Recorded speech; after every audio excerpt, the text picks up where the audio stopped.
Assalamualaikum warahmatullahi wabarakatuh. My name is Rachelia Zulfani.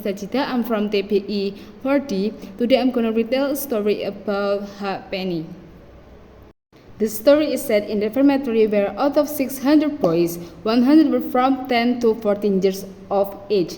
The narrator expresses a desire to take these boys away from the reformatory and establish an industrial school for them since they were a cause of trivial offensive. On Sunday afternoon, the narrator takes the car to the reformatory and watches the three boys signed out at the gate. This is also watched by other boys who wish to be signed out.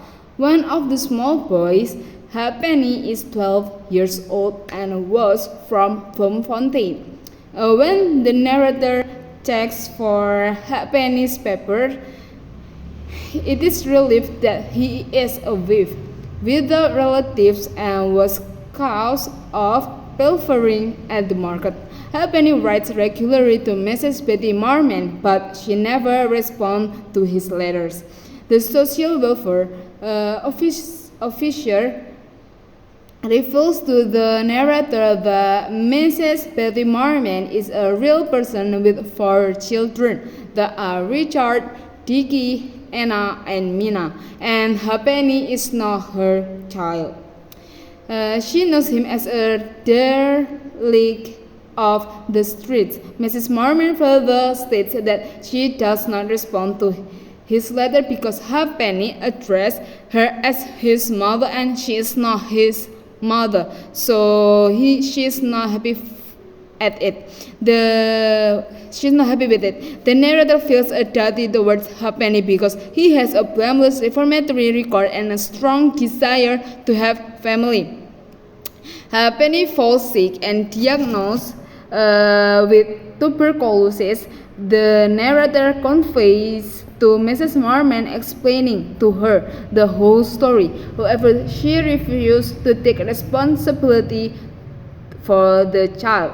Because of the sad response given by Mrs. Marmon, then the narrator sends money for Mrs. Marmon to come to see Penny. Mrs. Marmon, examining the situation, adopts Penny without fuss or embarrassment, and the whole reformatory accepts her as his mother. She sits with Penny and talks to him about those siblings and that they waited for Penny to come home.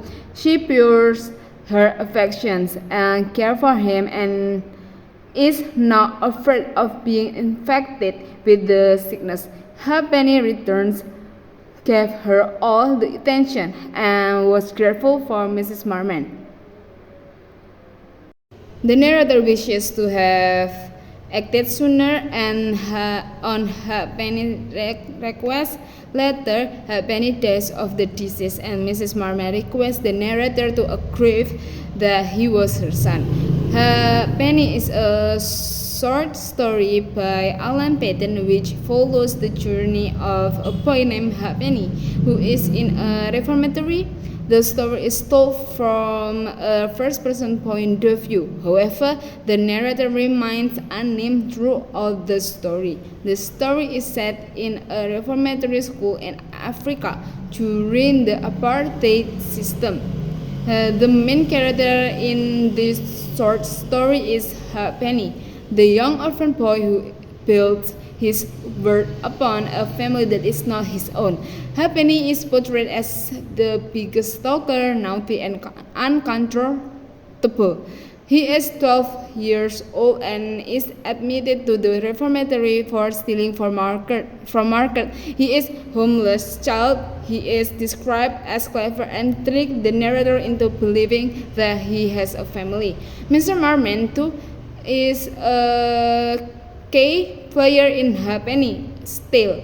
She is the one he watches and decides he wants for a mother and builds his life, his foundation around her. Her life and her tale intersects with his in a very important way. Penny by Alan Paton explores the themes of the need for familial love and belongingness. That's all for me.